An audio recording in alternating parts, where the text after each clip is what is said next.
মা আজকে কি বিরিয়ানি রান্না করব? না না, তুমি লাউ দিয়ে মাছ রান্না করো।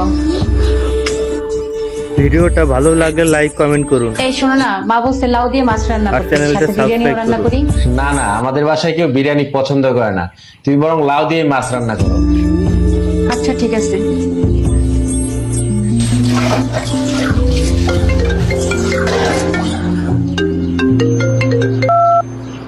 হ্যাঁ মা বলো। কি করতেছিস মা? এই তো খাওয়া শেষে প্লেট বাড়ি ধুইতেছি। কি রান্না করেছিস? এই তো লাউ দিয়ে মাছ রান্না করছিলাম মা। তুই কি সবসময় লাউ, ঢেঁড়স, পটল, বেগুন এগুলাই রান্না করিস? বিরিয়ানির কথা তো কখনো শুনি না। তোর না বিরিয়ানি অনেক পছন্দ? আরে মা, বিরিয়ানি সপ্তাহে 3 দিন রান্না করা হয়, তুমি তো জানো বিরিয়ানি ছাড়া আমার চলেই না। আচ্ছা মা, ভিডিওটা ভালো লাগলে তোমার সাথে লাইক পরে কমেন্ট কথা করুন বলবো। ঠিক আছে মা, রেখে দে। আর চ্যানেলটা সাবস্ক্রাইব করুন। মার কাছে ভোট দিয়ে বদনাম করা শেষ? বদনাম করে শান্তি পাইছো? মা আপনি এমন ভাবেন কেন সব সময়? আমি তো বদনাম করি নাই। হইছে, আমাকে বুঝাইতে আইসো না, আমি সব বুঝি। আরে কি শুরু করছো তোমরা? 2 মিনিট এই করে শান্তিতে বসা যায় না, এই জন্যই আমার বাসায় থাকতে মন চায় না।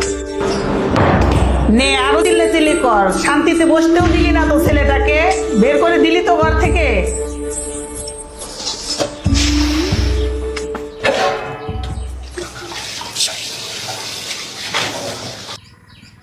এদিকে আসো তো, একটু কথা আছে। ভিডিওটা ভালো লাগলে লাইক কমেন্ট করুন আর চ্যানেলটা সাবস্ক্রাইব করুন। সরি, আমার ভুল হয়েছে। মার সাথে আমি আর তর্ক করবো না। মা যা বলবে আমি তাই চুপচাপ মেনে নিব। না না, তুমি মায়ের সাথে যা করছো একদম ঠিক আছে, কিন্তু তুমি একটা জিনিস ভুল করছো। কি ভুল করছি? তোমার বিরিয়ানি পছন্দ, তুমি আজ পর্যন্ত আমাকে একটিবারের জন্য বললা না। তো কি করবো, এই ঘরের কারোই তো বিরিয়ানি পছন্দ না। কারো পছন্দ না তাই কি? তুমি তো আমাকে একটিবার বলতে পারতে। এই নাও, আমি তোমার জন্য বিরিয়ানি নিয়ে আসছি। কি সত্যি? হ্যাঁ, আর এরপরে ইউটিউব দেখে আমি নিজের হাতে তোমার জন্য বিরিয়ানি রান্না করব, ঠিক আছে? কিন্তু এত কিছু কেন? আমার বউ যদি আমার পরিবারের প্রত্যেকটা ভিডিওটা সদস্যের ভালো পছন্দের লাগলে প্রতি লাইক খেয়াল কমেন্ট রাখতে করুন। পারে, সেই মানুষটার পছন্দের প্রতি আর খেয়াল চ্যানেলটা রাখাটা সাবস্ক্রাইব করুন। স্বামী হিসেবে আমার দায়িত্ব। নাও এবার খেয়ে নাও। এখন আমি বাবাকে বলতে পারবো, বাবার মতো যত্ন করার মতো আমি একজন স্বামী পাই, যে বাবার মতো খেয়াল রাখে এবং যত্ন করে।